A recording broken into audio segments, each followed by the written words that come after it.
Roll call. Kirk Martin, Here. Bruce Miller, Here. John Clark, Here. Chris Colbert, Here. William Gilbert, Here. Patricia Griffin, Here. Scott Tracy. Public comment. At the beginning of the meeting, any member of the public may address the Airport Commission on any subject matter within the jurisdiction, easy for me to dict, of the Airport Commission, and that is not on the agenda. Total time for public comment is 15 minutes. If you wish to address the Commission under this item, please complete and deliver the Airport Director the request to speak form. We have one request to speak form. Are there others? From Carl Hopkins. Good evening. My name's Carl Hopkins. I'm the current president of the Santa Barbara Aero Club Experimental Aircraft Association, Chapter 527. We meet the second Thursday, that would be tomorrow, of every month at the Airport Visitor Center here. I'd like to report this evening on the recent Young Eagles event that we held over in Santa Ynez. The Santa Barbara chapter, in conjunction with the EAA Chapter 491 over in Santa Ynez, conducted a Young Eagles flight on Saturday, May 21st. Young Eagles is sponsored by the Experimental Aircraft Association, where we give children ages 8 to 18 a free flight. They get a chance to fly. They get a chance to fly the airplane in most cases. Upon completion, they get a nice certificate. They also get their name entered in the world's largest logbook, which is online at youngeagles.org or EAA.org. They also get a small two-page actual pilot's logbook from Sporty's, the pilot shop, Sporty's. And they also get a free EAA student membership. In addition, Sporty's, starting last year, gives them an online complete flight training, the ground school flight training course, which normally sells for $215, and they get it for free. The whole idea is to encourage the youth to get involved in aviation. This Saturday, May 21st, there are 18 pilots. There's something over 25 ground crew. We flew 86 kids out of Santa Ynez. 20 of them, roughly, came from the Santa Barbara Education Center, run by Tim Lawton. Each year he has a series of classes and a group of students who, the end of their graduation, you might say, is their flight over at our Young Eagles, which is typically held in May. There are also 10 from the Santa Ynez Presbyterian Mentoring Group. And for the second year, American Charities brought in, this time it was approximately 50 kids, all of whom were foster children here in Santa Barbara. The Solvang's El Rancho Market provided food for everybody, a lunch, which was very nice. The Santa Ynez Airport provided gas at 80 cents a gallon discount, which is very nice. That makes a total of 363 Young Eagles that the two clubs have flown since 2007. We do this typically every May, so more information can be gotten from either youngeagles.org or EAA.org. Thank you. Thank you for the very informative report. Reports. The copies of the reports relating to the agenda items are available for review at the Airport Administration Office or the City of Santa Barbara's website. Materials related to an item on this agenda submitted to the Airport Commission after distribution of the agenda packet are available for public inspection in the Airport Administration Office located at 601 Firestone Road.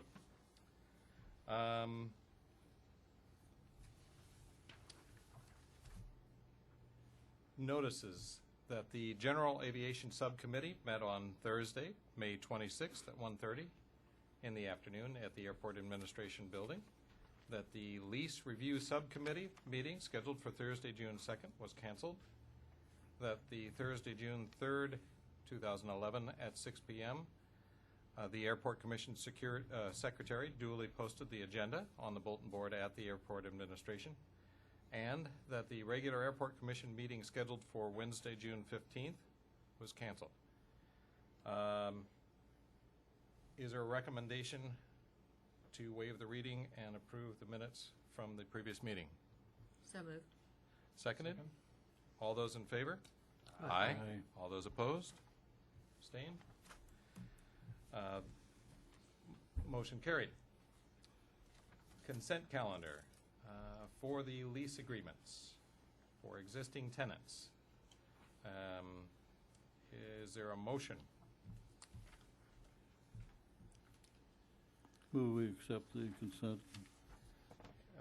There is I believe there is a motion that we approve and authorize the airport director to execute the leases. Okay. Is there a second?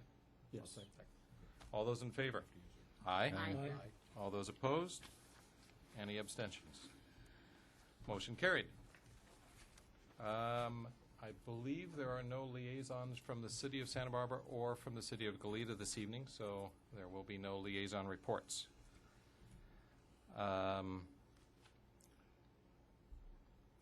Administrative reports.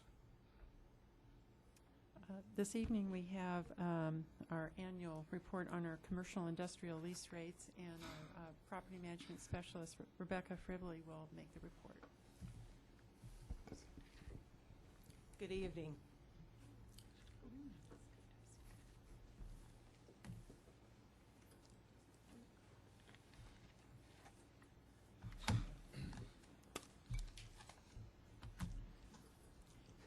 Our mission statement, as you know, is to maintain our assets to ensure the airport's self-sufficiency and maintain a strong financial position through prudent fiscal management practices.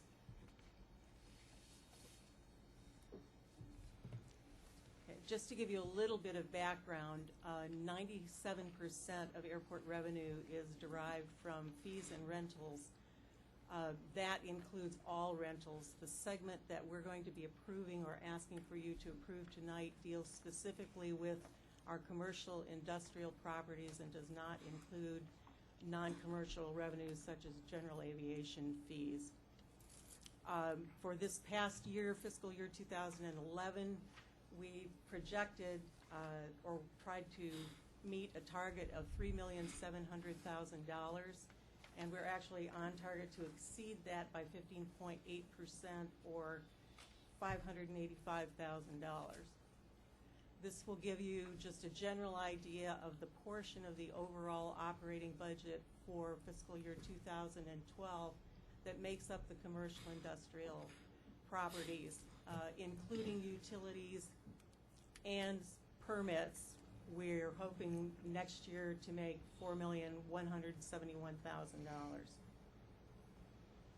We manage 50 buildings.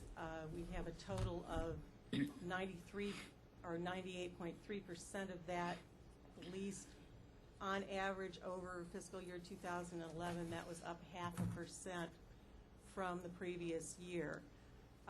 Likewise, we have 109 acres of leasable land, and oddly enough, we also maintain an average of 98.3% of land leased over 2011, which was also up 0.5%. We have 126 tenants currently and are managing 141 agreements, and that includes our concessionaires at the terminal, including the airlines, our general aviation agreements, and our commercial industrial leases.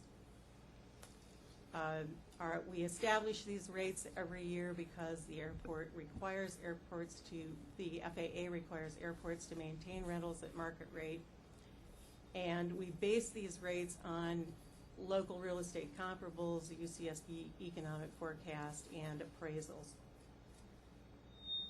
The state of the economy, as you know, has not improved significantly.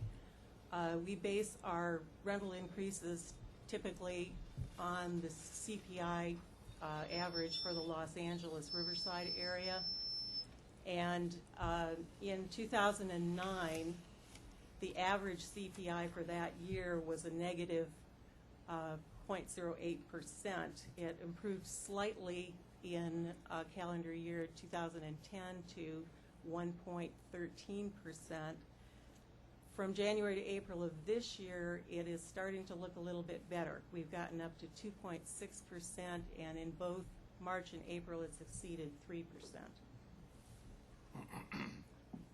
The impacts to the airport last year included, we continued to see some consolidation of some businesses.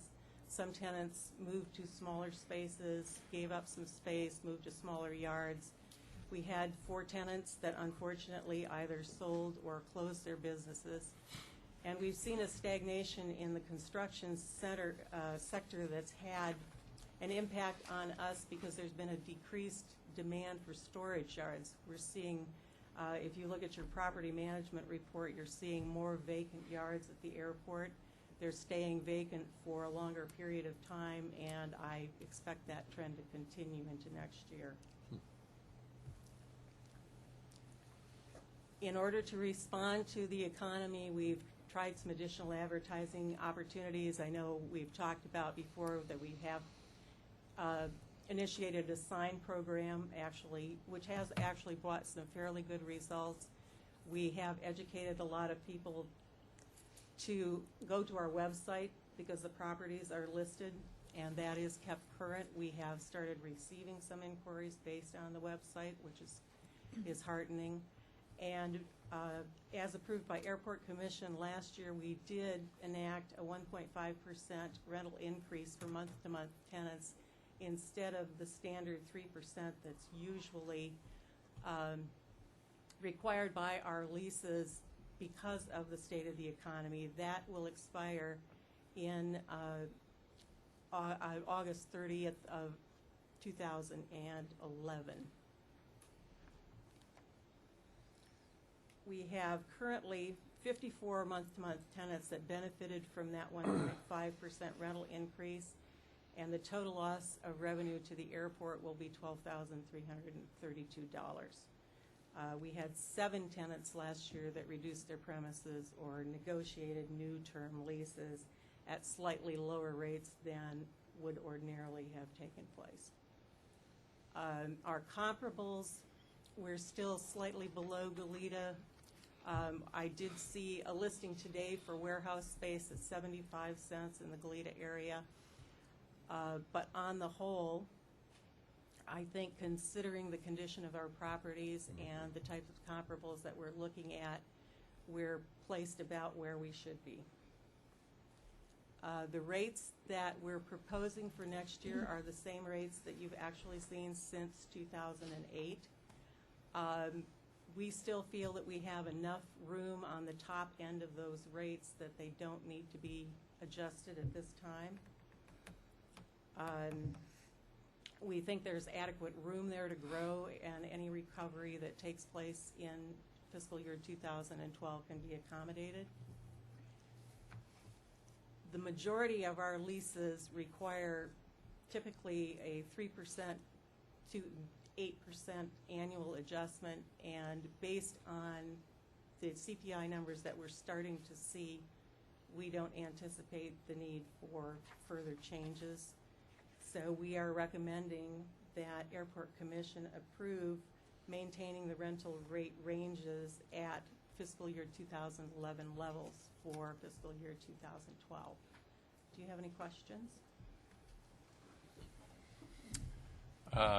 One question, do you have comparatives from other airports that may help?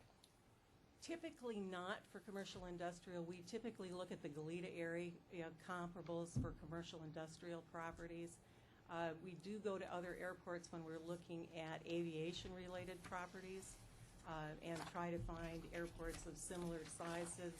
Typically some of the ones that we benchmark against, we will go to for comparables, and we also try to base those more on appraisals. They're really developed in a slightly different way and aren't directly related to commercial industrial properties. Thank you. The recommendation is to maintain current levels of rent, correct? No, it's to maintain the rental rate ranges, which means that what you're seeing, let me go back to that slide if I can find it. Okay, so what we're recommending is that these ranges for the different types of properties be maintained at the current levels. within those ranges, individual tenants based on their current rent will get increases from between 3 and 8%, depending on what the CPI is for their particular adjustment month. And/or new property that's leased would be leased within those ranges as well. Correct. Is the default 3% because it's written in the individual leases as 3%? It says historically. That actually has been developed because over time, historically, our for the last actually 10 years or more, we were using that same rental range when I first came to the airport. But historically, if you look at the CPI, it has hung right in there around that 3% per year factor. We had it go up in May, I believe, of 2007 or 8 to 5%, which is the highest it's been in a long, long time. And that was right before the economy tanked. But historically, over a period of time, that 3% has turned out to be a pretty average CPI increase. So it's keeping us at market, in other words. I might add that actually the range came in the early 1980s when there was very high inflation, and the airport leases didn't have any limit to the CPI, so some tenants were getting 15 to 17% increases because the CPI was so high. So the airport director at the time set a range so that it was fair to the tenant on the upside, but fair to the airport on the low side. So that's kind of where that generated from. And typically what we've found over time is that with term leases, we put in a provision that they go to market every 5 years. And that way, if the CPI has gone higher than the 3% per year, it gives us a chance to adjust so that we're not, by the end of the long-term lease, significantly behind the market value.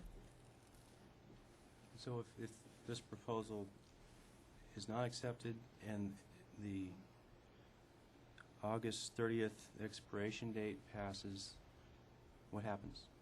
Well, the August 30th expiration date has really nothing to do with these rates. That was a one-time assist to tenants because we felt that the CPI had been in negative numbers for most of the previous year, and that a 3% increase in many cases would have actually amounted to a 5% increase over the rental that the tenants were paying, and that was onerous. So we went to Lease Review Subcommittee and Airport Commission and asked them to approve, based on the economy, a one-year increase of less than 3%. And we did that by doing new leases with all of the month-to-month tenants. That will expire regardless of whether these rates are adopted. These rates have served us, I think, well for the last 5 years. They do still have room to grow. If you look at some of the current comparables from the Goleta area, you'll see that the asking rate for office space, for example, is $1.67 per square foot. That doesn't mean that that's what they're getting. That means that's what they're asking. And our top end of the range is $1.85. So we still have room to meet whatever is currently happening in Goleta and not exceed these current ranges. It doesn't mean that we're going to be charging $1.85. It doesn't mean that we're going to be charging $1.35. It means that within that range, we're going to take a look at the building, see what the condition is, see what the use is, and then make a determination partly based on the historical rent, partly based on what's happening in the rest of the building, what's happening in comparable buildings, and then decide what a fair and equitable rent is. Thank you. So last year when we enacted the kind of the CPI, lowering the CPI floor, you reissued lease agreements for these tenants? We reissued leases for all of the month-to-month tenants. Right, okay. The reason for that, Commissioner Miller, is because the month-to-month lease has an automatic adjustment provision. And that provision states that annually, if you're still there on your anniversary date, that your rent would be adjusted by no less than 3, no greater than 8. In order to change that, all of those leases had to be redone. That's why you've seen a significant number of leases this past year. However, in the new lease that's been done, the rent went up 1.5%, but the adjustment rate remained at 3%. So we don't have to redo the leases unless there's a decision not to go with a 3% annual adjustment on month-to-month leases. So currently, the leases that were renegotiated or reissued at that point stated 1.5% as the minimum. Is that correct? No, they didn't state 1.5%. They just were a 1.5% increase over the previous lease. The rental adjustment provision remained at 3 to 8%. So this coming year, all of the month-to-month tenants will receive a minimum 3% increase. So the month-to-months that were in place at that time were not reissued. It was just those that were coming up for renewal? All month-to-month leases, All starting in month. September of 2010. Okay. Typically, actually, we've done this now 2 years in a row. Typically, in a calendar year, I do between 31 and 35 new leases. The last 2 years, we've done 100 leases a year.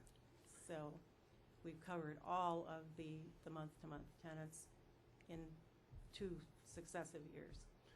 And so, should you restore the rate to 3%, you'll be again reissuing those leases? No, we'll be okay. back to just doing new leases. We will not be canceling anyone's leases for the purpose of establishing rent. And that's because you put in the special provision for the 1.5% and then continue to have the same cost of living increase with the 3 to 8%, correct? We didn't actually have to put in the 1.5%. We just issued Changed a the new rent. lease proposal with an increase of 1.5%. Sure. So the beginning lease rate was 1.5% higher than the lease rate for the previous Right. year. But the rental adjustment provision is still the 3%, 8%.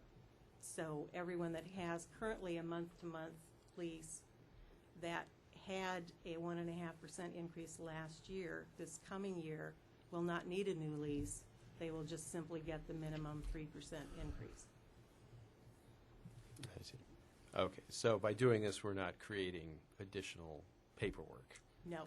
In fact, to do otherwise would cause you to reissue leases? Again, I see. But if we took no action on the first recommendation here, basically that simply lapses.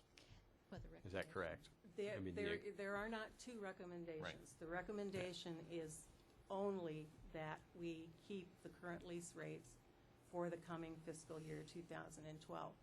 The 1.5 provision, when it was adopted, automatically expires at the end of August. So one-time there's event. no action that needs to be taken on that.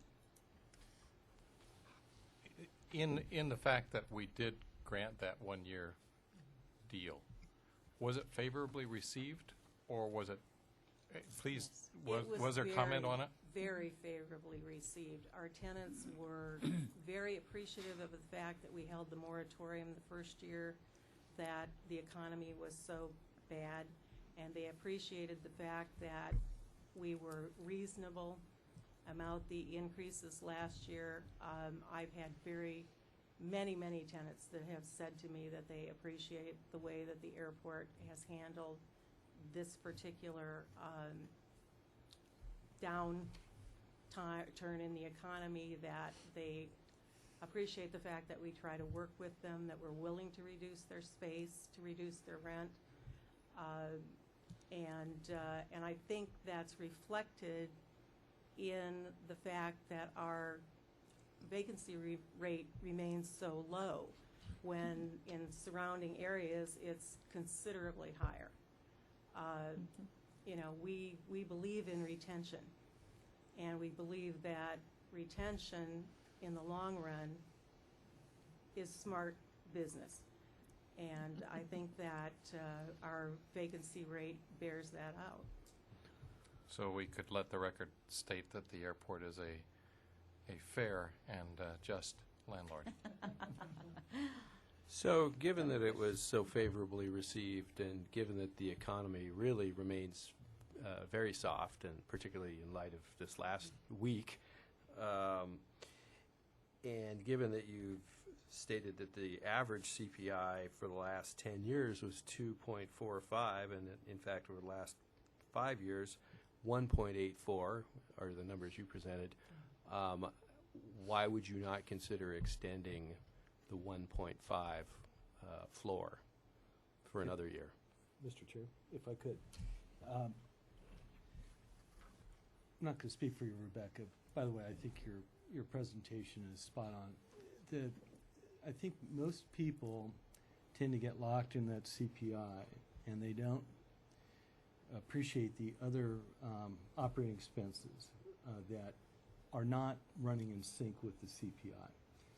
And, you know, you could take insurance costs as an example. It certainly doesn't run at CPI.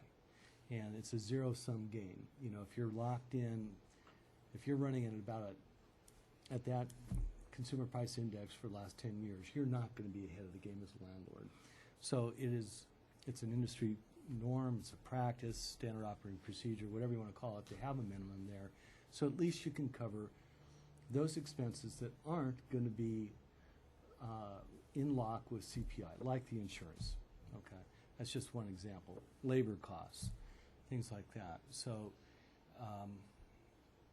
I think I think it's easy for us to kind of look back and say, gee, gosh, were we a little generous, or were we being a little stiff here? You know, during those times last year, people were being proactively looking for rent concessions and taking advantage of it. And I think that the airport they took a proactive step in anticipation that people were going to, you know, they needed the help. And I think we were right to do that. I don't think it's out of at least my experience in this market right now, I don't think this minimum is outrageous, particularly given the local economy. And I might also add on this range issue that the reason why you need that range, as it's been expressed here, is that the buildings are various conditions, right? You're trying to make an apples-to-apples comparison. And I think on balance we're doing a hell of a job and get great rents because of, frankly, I have a reputation as a landlord. They like the stability. They like the staff. I think you guys do a great job. I know I'm going off the trail here a little bit, but Thank I you. support the minimum 3%. Thank you, Chris. And I'd like to mention that, as you know, we adopt these rates at the beginning of our fiscal year, July 1st. But if you'll notice, the moratorium went from September to August. If the economy should suddenly tank again, there's nothing that prohibits us from coming back to lease review subcommittee and saying, you know, we just can't justify this 3%. Right now, it looks like things are moving in a positive direction. We've been at 3% or greater for the last 2 months. If that hangs in there, then I think that 3% is entirely justified. Yeah, the money market discussion this morning was just that the inflation rate is going to be up. So we'll see. Something else I think is important to revisit here is the fact that even with that 3%, our rates are lower than the comparatives. And so I think that's a very key factor there, that although we are increasing our rates, we're still below the comparatives, and that is good for the tenants. And it does create, as you said, the longevity and the tenure, and I think that's important to any landlord, considering if you have properties sitting empty for a period of time, you're losing a great deal more than if you look at these comparative rates. So kudos to that. And I'll add to that there is a certain strategy there that is successful. We're not paying commissions on these rates, whereas most landlords are offering that offered rate incorporates a 5%, 6% rate. We don't have to pay that, so the tenants get the benefit of that. So, from a fiduciary standpoint, I don't mind being a little bit below market. You don't have the cost of turnover. You don't have the heartaches that go along with reletting. So I think you guys are, at least in my experience here, over almost 10 years or 9 years, it's in line. Well, I think we have to keep in mind, too, that most of the buildings in Goleta were built later than 1970, 1960, Sure. 1970, and we're working with 1943, 1944 buildings, which were built as temporary structures. And, on that note, I think our maintenance crew does a heck of a job They do. maintaining our buildings. And have done a really, really good job in improving the conditions, which allows me to charge a little bit more. We've made a concerted effort over the last couple of years to keep on top of maintenance, be proactive, and make sure that our buildings are in the best condition that they can be. I'd like to revisit the definition of temporary structure at some point to clearly understand what that means. It means that the Marine Corps built them well. As they always do. Are there any other questions or comments? I agree with the commissioner's statements about being well-positioned price-wise in the market. And I think the question that Commissioner Miller was addressing was if the 10-year average being 2.45, it doesn't go lockstep with a CPI of 3%. If we increase 3% every year, pretty soon you lose, that margin gets wider for the renter. And my question is there a minimum CPI that is a trigger point for these 3% increases, or is it always an automatic 3% yearly? The way the leases are currently constructed, it's an automatic minimum 3%. Unless the CPI exceeds 3. If it exceeds 3, then it is And then it can whatever go up it is. to 8. It caps. So there's It'll no go minimum direct. to say, well, this year it was a bad low number, we're therefore not going to have an increase. It's not an opposite trigger point? Unless there was, there was for the month to month, and that's why we enacted the 1-year change. And as Rebecca mentioned, if that did occur again, the lease subcommittee would review that and then recommend. So that's the parachute for that. I don't mean to belabor this, but we're talking about month-to-month category. I mean, it's every 30 days you're up for a vote, right? Whether you're going to keep that tenant or not. So this is typically a very volatile mom and pop category, or you try to get the steady Freddies that are there, and you try to work with them the best you can. I think you guys do a great job. I think that this, relative to the amount of money that they're paying, $200, $400, $500, this is not going to kill them. This extra 1% or 1.5%, but it's again, I want to speak to operating expenses associated with older buildings. They do not stay in line with CPIs, and so I think you're smart to ask for it. Another key point that you made in your presentation, which was that I was very impressed with, was the total dollars that this was affected was only 12,000 and change. That's right. So it's not a huge impact. It is to the month-to-month tenant, but on the greater picture, I think it's impressive at how much of an impact it made for our tenants and not such a detriment to the airport. I felt it was well worth doing, and I think all our staff did. Is there a motion? Make a motion, we approve the rates as proposed. I'll second. There's a motion that we recommend the approval. All those in favor, say aye. Aye. Aye. All those opposed? Any abstentions? Motion carried. Thank you. And there's one more administrative report? Yes, on fixed base operator leases, and Ms. Johns is going to give that report.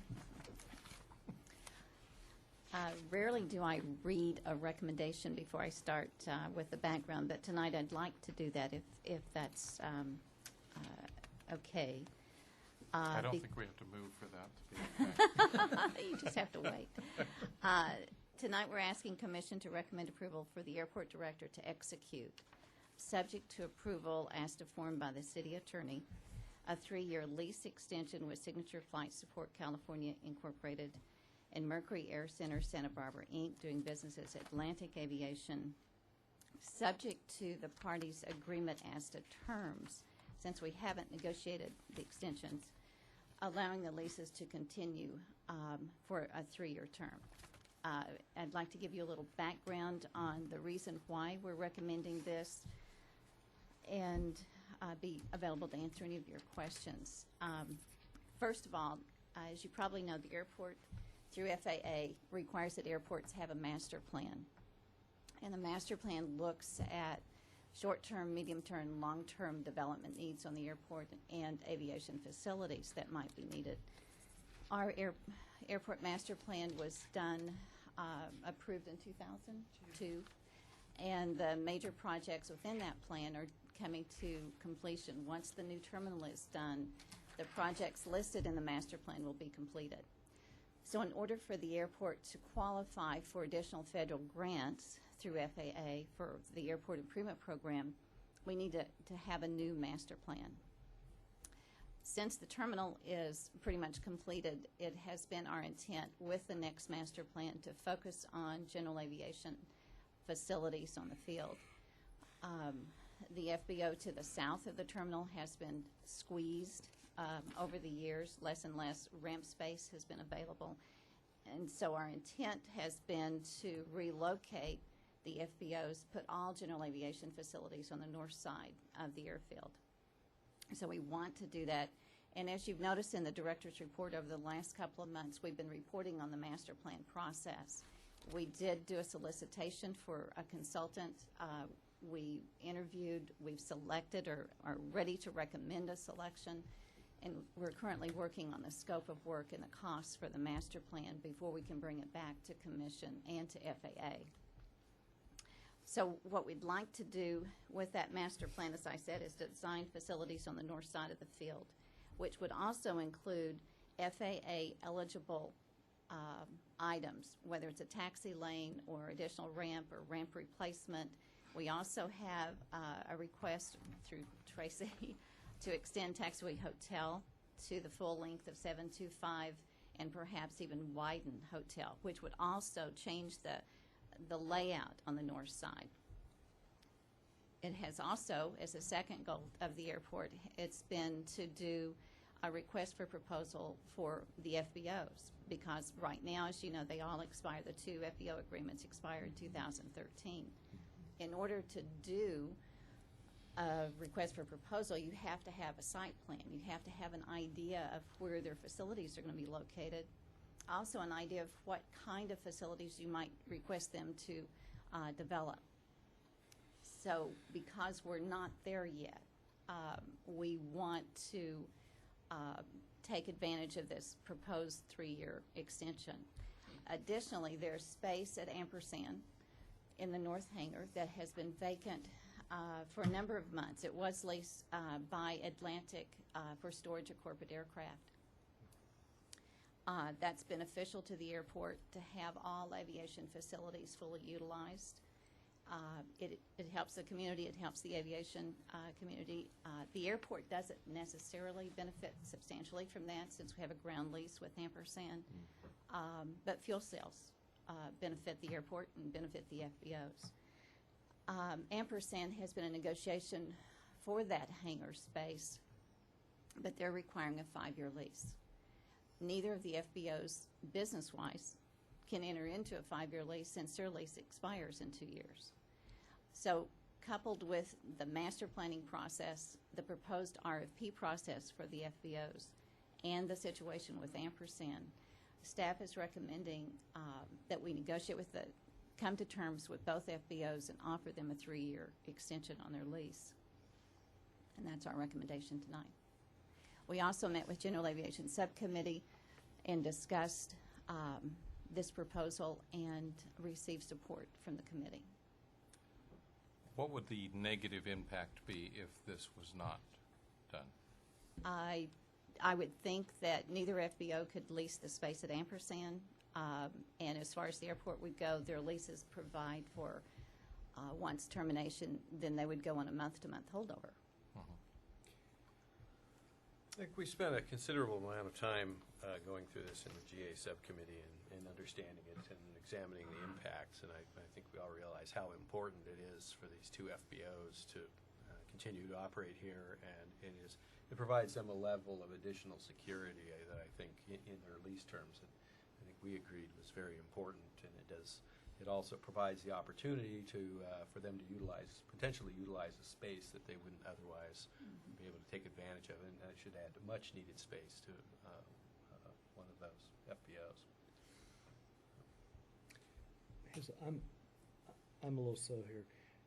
The relationship of the FBOs to Ampersand, I'm not getting the linkage. Could you just kind of walk me through that? I understand I know the Ampersand property, but I'm not sure what the connection is with the FBOs to Ampersand. Right now, I believe it's 40,000 square feet of hangar space is available for lease. In the past, Atlantic has leased that space from Ampersand and stored a variety of aircraft, corporate aircraft. That sublease with Ampersand expired, and Ampersand, over, I think it's a year or 18 months or thereabouts, it's set vacant because they haven't been either addressing it or coming to terms with their negotiations. By having that particular hangar not available to either FBO, there has been some disruption in service to different aircraft customers on the field. So by extending the lease term, it allows them to enter into a sublease because Ampersand will not,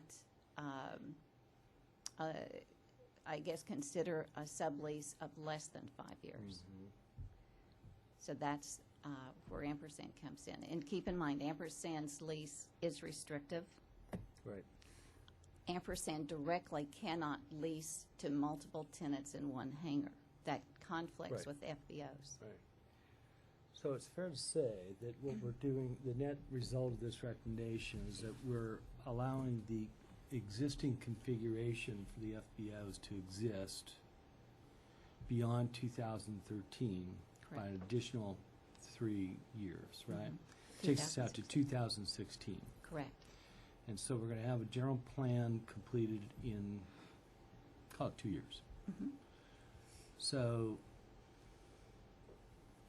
from a strategic standpoint, so we're going to have a plan.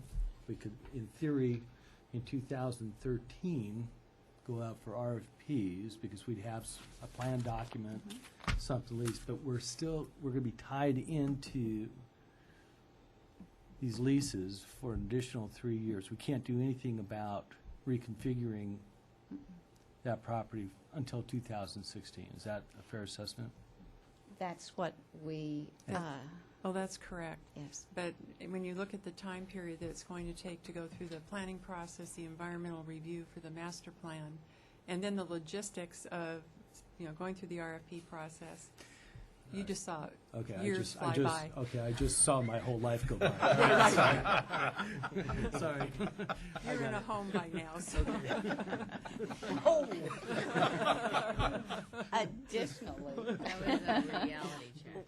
it would allow as well, once FBOs are selected through the RFP process, we're going to ask them to make improvements to the facilities in order to get their plans approved as well, based on the preconditions that we have in our master plan and environmental. It would still take a year, 18 months before they could even commence construction. So it benefits us all, still achieves the goals that we set forth to relocate the FBOs to the north side, complete the master plan, and keep all of the aviation facilities full on the field. Thank you. So we're asking for your approval that we go forth with this proposal. Is there a motion? So moved? Is there a second? Second. All those in favor of approving signify by saying aye. Aye. Aye. All those opposed? Any abstentions? So moved. Thank you. And now to the director's report. As I say every month, the best part of the agenda. And I've never heard anyone differ. Our passenger count for May was up 2.6%, which is good news, over the previous May. And the year-to-date we're up 1.7%. So things are looking a little better. The other thing I wanted to point out, what you just covered, was the master plan. Stole my thunder. Reiterate it. I want to keep them here just to Warmed over. I guess one of the things that Hazel didn't point out was that the FAA requires that the scope of work and the cost proposal by the consultant has to be reviewed by an independent party. And so we will be required to contract with a independent consultant to review the consultant's scope of work and cost estimate for reasonableness. And I won't comment on that further. And then we would expect to receive our FAA grant to pay for the master plan in August of this year. So hopefully everything will go smoothly and the FAA won't, or Congress or somebody won't prevent us from getting our grant funding. The other thing I wanted to point out was our airline terminal grand opening events, and I must admit that last month when Commissioner Tracy suggested that we move this meeting up or cancel it for the week of the events, I thought, we could handle it. But I'm so thankful. Thank you. You're welcome. Thank you. A little nail biting at the moment. The accessible event, which is on Wednesday, June 15th, we have had a terrific response. We have, I think, nearly 300 people that have made reservations for that tour, and so that's going to be a good event. We have about 280 employees that have signed up for the employee barbecue, so that'll be a fun event.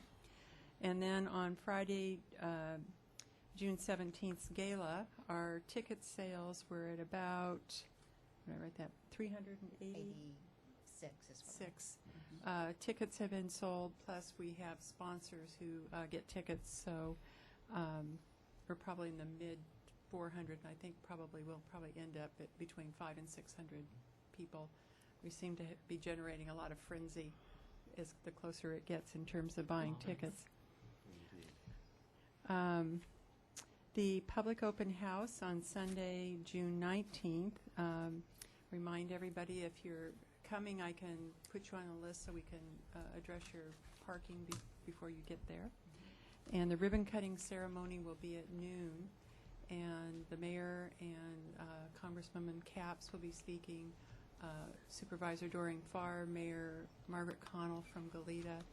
So we have the whole host of dignitaries from our area to kind of cut the ribbon and celebrate the opening of the new terminal. And then when the whole project's done, we can celebrate again. So I'd encourage you, if you haven't let me know that you're coming, if you just want to drop me an email and let me know, and then I'll get you, I'll put you on the list so that we can address your parking. Sure. Karen, going back to the fundraising aspect for the gala, the ticket sales, are we hitting projections as to cover that loan? Yes, we're covered with the event. Our sponsors were up to about 56,000, around 56,000 in sponsorships, which is really good. We have a huge list of both cash sponsors as well as in-kind sponsors. So, it's been So that's good. welcome news. This is not going to be in the newspaper about us. Yeah. Well, Not that aspect. well. Can I also state, we have some great packages that will be offered that evening. Perfect. In auction. Perfect. I mean, some really, Perfect. really terrific. Yes, I'll be well Auction. aware of that. Yeah. Right. Can we put a plug in for that, Sure. actually? There's one package that is just really outstanding. It's 4 round-trip tickets from Santa Barbara to St. George, Utah, along with a two-bedroom suite for 4 people for 2 nights at the Red Rock Inn. Is that right? Mabel? resort. Resort. Includes all the meals. And there's also a Hertz rent-a-car that goes with it. It's a fabulous package. We also have one to Seattle, a round-trip airline tickets, the Crown Plaza Hotel for 2 nights, also a Hertz rent-a-car. So, I mean, those 2 are just phenomenal. There's others, of course, but those 2 in particular. It will be a fun event. I did note in the news for the greater Los Angeles area, a lot of the regional airports were showing passenger counts dropping in the last 2 months. It was reported in the news today. So it is refreshing to see that ours is improving when some of the regional airports in other areas are being negatively impacted. Definitely. I agree. Thank you. The terminal project itself is a virtual beehive over there. We have workers in every corner of the building working to get, especially the most important parts of the building, complete by the time we have our grand opening events. The elevators working, the escalators working. But it is coming along. Restrooms? The restrooms. Kind of the creature comforts. I heard that last week. We can't get away from restrooms. can Yeah, we? no, can't. So it's coming along very well. Right now, the actual move-in date, it needs to be firmed up, so this is tentative, but it's looking around July 27th. So hopefully nothing unforeseen that's, big will delay that, but that's approximately when we're looking for the actual opening. And since we did have record rainfall in June of this year, the roof worked well? It did leak a little bit where some equipment was on the roof, but they're fixing that. It was Nice to know. Yeah, It's really. nice to have I that guess it's fortunate test. Good to have a leak when the contractor is still on site. Yeah. Yeah.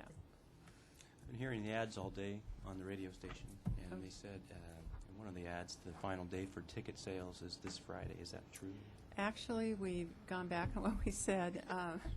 We're extending that up to the event, night of the event, and even at that night, we'll accept checks and credit cards. And cash. And cash, I guess. So you can buy your ticket then. And we've also waived the kind of buy your ticket late charge of $150. So all the tickets now will be $125 regardless of when you buy them. So there was a little notice in the news press today that did state $150. Right. I don't know who they interviewed for that, but yeah, it was unfortunate. And I think Terry Gibson is going to contact Okay. the reporter. So for all the viewers, then they will have that added $25 bonus over what they may be expecting, That's and right. can come by Santa Barbara standards and delay until the last minute if need. Exactly. Very good. And that's all I had on my report that I was going to highlight. If you have any items, I'd be happy to, that are on that report that you'd like to discuss. I do want to reiterate and recommend that anyone thinking about or even considering coming to the gala or to the ribbon cutting open house, this is truly a once-in-a-lifetime event, being that we only did this once prior in 1942. And so I think I was speaking with some folks this evening saying, well, I don't know if I need to come. It's just the airport, and discussing the fact that of the art and the beauty and the quality and the fact that none of the public will be able to access most of the airport unless they are ticketed going forward. And even at that, there are areas that they're going to see at these events that they would never, ever be able to see in normal life. So I want to make that available to anyone that's considering coming. it is truly going to be a once-in-a-lifetime event. I agree, because it'll probably be another 40 years before. And for build some of another. us, that would be in a hole by then. Yeah. as was- not to be personal here. Go now. And if you don't go during this event, it'll cost you the price of an airline ticket, so. Yeah. You don't get to see as much. Yeah, that's true. And you aren't, and I believe, isn't there also an automatic entry for a prize of $500 with the purchase of your ticket? That's right. Everyone that buys a ticket, their name will go into, well, not literally a hat, but a, Do we get the bingo Drawing. ball machine? yeah, get the ball machine. And Frontier has donated a $500, what do they call it? It's like a gift. A fly butt pass or something like Right, it's for buying airline ticket on there from them, so, And that's automatic with the purchase of your ticket. right, you get a Isn't that chance at winning exceptional? that. I'm so glad you reminded us. that. Thank you. Are there any other questions, comments, queries, quandaries, or quibbles? Good meeting. Is there a motion? Motion we adjourn? Second? Second. All those in favor of